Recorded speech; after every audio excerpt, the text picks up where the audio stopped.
जय गुरुदेव जी सबको। कैसे हैं आप सब।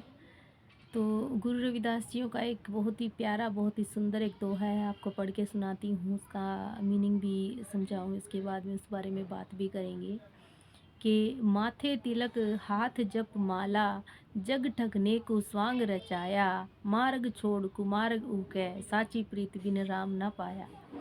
गुरु रविदास जियों ने इस दोहे के माध्यम से जो बात हमें बताने की, जो समझाने की कोशिश की है, ये उस समय के ऊपर भी बहुत अच्छी तरह से लागू होती थी और आज के समय में भी ये बात उतनी ही लागू होती है जितनी तब होती थी।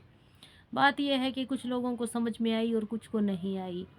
जिनको समझ में आई उन्होंने उन्होंने समझ लिया और आगे अपना रास्ता बदल लिया, और जिनको नहीं समझ में आई उन्होंने जो है और कुछ नहीं कर सके सिवाय गालियाँ देने के, इतिहास छिपाने की और झूठी बातें फैलाने की। तो इस शब्द के माध्यम से हमें जो पता चलता है वो ये है कि गुरु रविदास जी जो पूजा पाठ है के जो तरीके चले आ रहे थे, जैसे कि लोग गले में माला पहन लेते हैं, माथे पर तिलक लगा लेते हैं, कोई गंगा जा कर के स्नान करता है, कोई व्रत तीर्थ आदि करते हैं, इन सब के जो है विरुद्ध जा कर के गुरु रविदास जी ने बोला था। क्योंकि बोलना बहुत ज़रूरी था उस टाइम। लोगों को पता ही नहीं था और रटी-रटाई चीज़ों को जो है सुनते, सुनाते और वही सब करते आ रहे थे। तो इसके माध्यम से गुरु रविदास जी ने पाखंडियों की पोल खोलने के लिए जो इतना सुंदर दोहा लिखा है ना, कि जो है माथे तिलक हाथ जप माला, माथे पर तिलक लगाने से, हाथ में माला लेकर उसको जपने से कभी परमात्मा की प्राप्ति नहीं होती है। ये सब तो तब संभव है जब आपका दिल साफ़ हो, और अगर आपका दिल साफ़ है तो आपको ये सब करने की ज़रूरत ही नहीं है। कोई तीर्थ व्रत, कोई माथे पर तिलक, कोई हाथ में माला या कोई भी ऐसा दिखावा आपको करने की ज़रूरत नहीं है। अगर आपका दिल साफ़ है, आपकी नींद परमात्मा में जो है लो आपकी लगी हुई है, तो आपको ये सब चीज़ों की ज़रूरत ही नहीं है।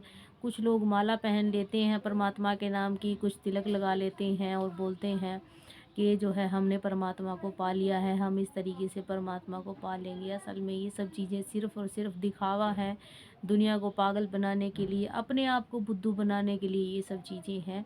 ऐसा करने से कभी परमात्मा नहीं मिलते हैं।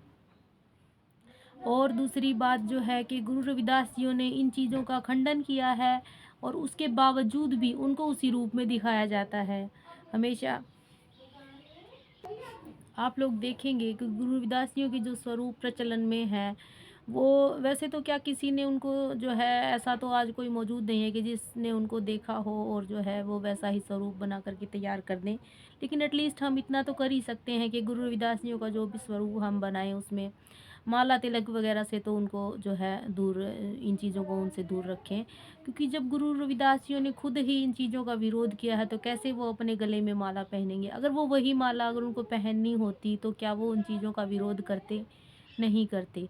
अगर वही तिलक उनको लगाना होता तो क्या वो उस तिलक का विरोध करते? नहीं करते।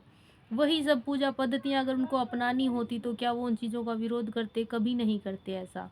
तो उन्होंने अपनी वाणी में जो साफ-साफ हमें चीज़ें लिख के बताई हैं, हमें कम से कम उनका अनुसरण करना चाहिए। ऐसी झूठी-झूठी बातों को सुन कर के नहीं मान लेना चाहिए। तो गुरु रविदास जियों ने जो अपनी वाणी में लिखा है, उसी का हमें अनुसरण करना चाहिए, सुनी-सुनाई बातों का नहीं। उसके लिए आप अमृतवाणी पढ़ें, जितना हो सके पढ़ें, पढ़ाएँ, आगे भी सबको बताएँ। जय गुरुदेव, तान गुरुदेव सबको।